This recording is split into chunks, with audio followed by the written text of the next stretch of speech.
Welcome to chapter number 31।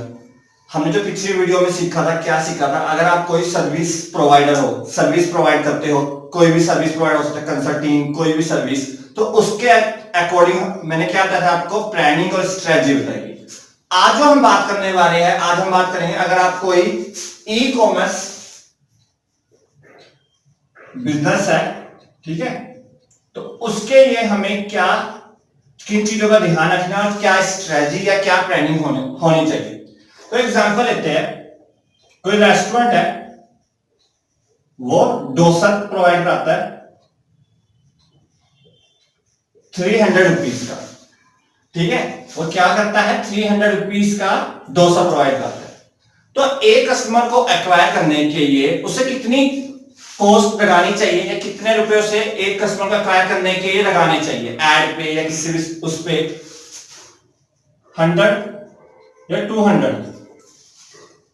अगर हम 100 या 200 रुपीज लगाते हैं इस कस्टमर को एक्वायर करने के लिए, एक मेरा ये प्रोडक्ट बेचने के लिए, तो ये मेरी क्या होगी, सबसे बड़ी गलती होगी। या अगर हम ये चीज करते हैं तो हम क्या, हमारा बिजनेस क्या होगा, फ्लॉप हो जाएगा।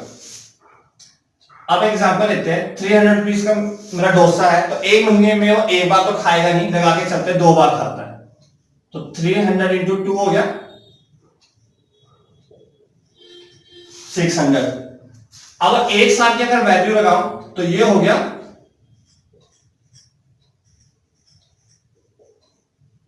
7200 रुपए, ठीक है, कितने हो गए, 7200 रुपए। अगर ये मेरे साथ 5 इयर्स तक रहता है, मतलब 5 साल तक मेरे रेस्टोरेंट में कस्टमर रहता है, तो कम से कम इसकी वैल्यू कितनी हुई, 35,000 रुपए। तो इसको हम क्या बोलते हैं,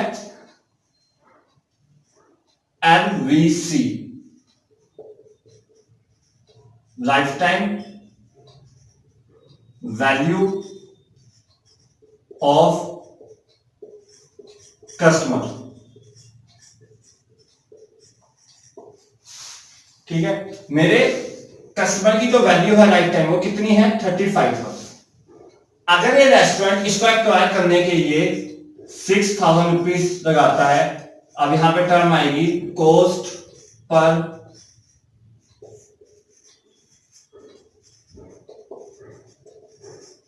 ठीक है। अगर कोई रेस्टोरेंट एक कस्टमर का एक्वायर करने के 6,000 रुपए लगा रहा है और उसकी लाइफ टाइम वैल्यू क्या है, 35,000, तो वो क्या है, प्रॉफिट में। एक एग्जांपल और देते हैं,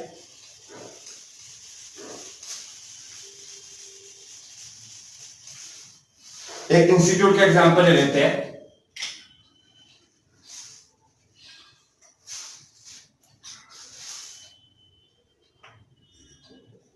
एक कस्टमर का एक्वायर करने के लिए मैं 6,000 रुपये लगाता हूं, या एक स्टूडेंट को एक्वायर करने के लिए 6,000 रुपये लगाता हूं, और वो +2 का स्टूडेंट है और फिजिक्स पढ़ने आएगा, तो 700 फीस है, और वो सिर्फ 4 मंथ पढ़ता था एग्जाम टाइम में, नवंबर, दिसंबर, जनवरी, फरवरी। तो कितने रुपए पे करे उसने मुझे, 2,800 रुपए, और मैंने कितने रुपए लगा दिए उसे एक्वायर करने के लिए, 6,000 रुपए। अब इसकी वैल्यू देखना लाइफ टाइम की। अब क्या होगा, जब उसकी +2 क्लियर होगी तो मेरे से बेसिक करने भी आएगा, जो 2,800 रुपए की है, और यहां मैं माइनस चल रहा हूं 3,200 रुपए, ठीक है, 6,000 माइनस 2,800। अब कितने रुपए माइनस में जाएगा, मैं 400 रुपए। जब उसकी +2 होगी, अब वो ग्रेजुएशन में है, कंप्यूटर बेसिक हो गया, अब उसको चाहिए होगी जॉब की जरूरत या बिजनेस खोलने का उसका मन होगा, तो अब वो मेरे पास आया, कहेगा सर कुछ ऐसा कोर्स बताओ जो मेरे ये करियर के बेस्ट है, तो मैं बताऊंगा उसे डिजिटल मार्केटिंग कोर्स, जो वैल्यू होगी 15,000। अब हो गया मुझे प्रॉफिट। इसके बाद वो ग्राफिक डिजाइनिंग भी कर सकता है, क्योंकि उसे पोस्ट बनाने के लिए, वेबसाइट्स पे इमेजेस बनाने के लिए चाहिए होता है, ये होगा 5,000 का। अब उसकी लाइफ टाइम वैल्यू क्या थी मेरे लिए, जो प्रॉफिट में। तो हमें भी इस चीज पे ध्यान रखना है, LVC। तो जितने भी ई कॉमर्स ब्रांड है, ई कॉमर्स बिजनेस है, वो क्या करते हैं, एलवीसी पे ध्यान देते हैं, life time value of customer. अब अमेजोन की बात कर लूं, फ्लिपकार्ट की बात करूं, वो एक कस्टमर को एक्वायर करने के 8,000 से 10,000 रुपए भी लगा सकते हैं। क्यों? क्योंकि अमेजोन हर टाइप का प्रोडक्ट सेल करता है अपने प्लेटफॉर्म में। अगर 8 से 10,000 रुपए भी लगाता है तो कम से कम उसके 5 से 10 साल में एक कस्टमर की वैल्यू 5 से 10 लाख होगी। मिनिमम से मिनिमम भी लगाओ तो 2 से 3 लाख तो होने वाली है।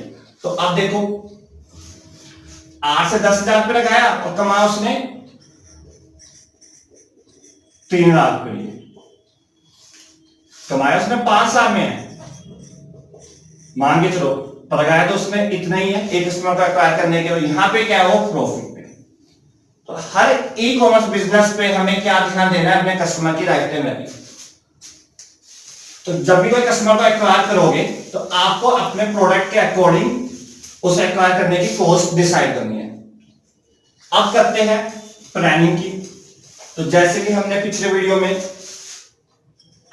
सर्विस से रिलेटेड जो प्लानिंग सीखी थी, कंसल्टिंग बिजनेस के, ये जो भी प्लानिंग बनाई थी, स्ट्रेटजी बनाई थी, वो सेम रहने वाली है ई कॉमर्स की भी, थोड़ी सी चेंज होगी। तो सबसे पहले जैसे बात करी थी हमने, हर एड में हमें अपने कस्टमर की, यूजर्स की, क्लाइंट की डिजायर, प्रॉब्लम, पेन या उसके गोल की बात करनी है। सेकंड स्टेप क्या करेंगे, कंटेंट क्रिएट करेंगे।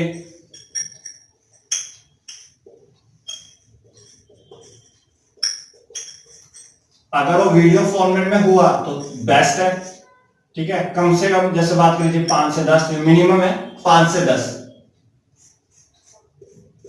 थर्ड स्टेप रहेगा हमारा ऑडियंस रिसर्च।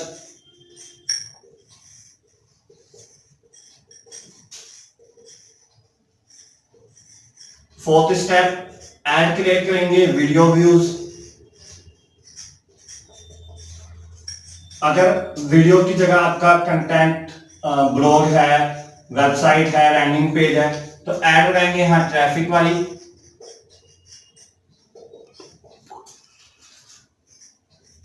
अब हम क्या करेंगे, एक कस्टम ऑडियंस क्रिएट करेंगे।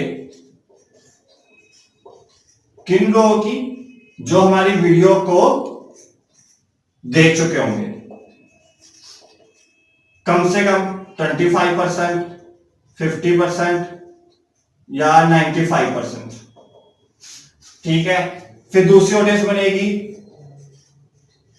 जिन्होंने हमारे प्रोडक्ट को ऐड टू कार्ट कर दिया हो या चेकआउट कर दिया हो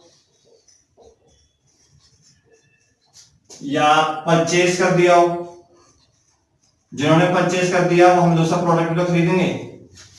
तो ये स्टेप तो सेम होने वाले हैं, सिर्फ कस्टम ऑडियंस में चेंज होंगे। जहां कंसल्टिंग बिजनेस के 2 या 3 कस्टम ऑडियंस से 2-3 पिक्सल फायर होने थे, यहाँ पे कई सारे पिक्सल फायर होंगे। जो मैंने अपने पिक्सल वाली हमें सीरीज चल रही थी उसमें बताया था आपको, ई कॉमर्स बिजनेस के ये 5 से 10 पिक्सल फायर होते हैं।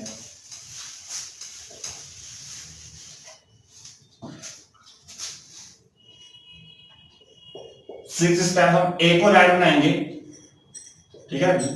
हमारा कंटेंट पड़ा होगा तो उस, अब जो ये ऐड चलाएंगे वीडियो व्यूज वाली, अब ये 2 लोगों को दिखाएंगे। एक सेव्ड ऑडियंस कह लो, कोल्ड ऑडियंस या सीड ऑडियंस। एक दिखाएंगे आप कस्टम ऑडियंस।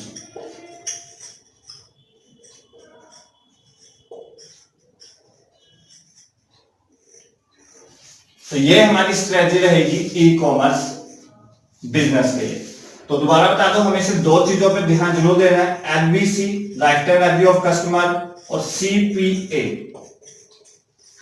अगर आप एक कस्टमर को एक्वायर करने के लिए 200 या 300 रुपए लगाओगे तो आपका कॉम्पिटिटर बीट कर जाएगा आपको। अगर मान के चलो मैं ई कॉमर्स बिजनेस में आता हूं, मैं सोचता हूं एक कस्टमर को एक्वायर करने के लिए मैं 300 रुपए लगाता हूं, तो आपको क्या लगता है अमेजोन, फ्लिपकार्ट, मिंत्रा ये क्या करेगी, मुझे क्या कर देगी, आसानी से बीट कर देगी।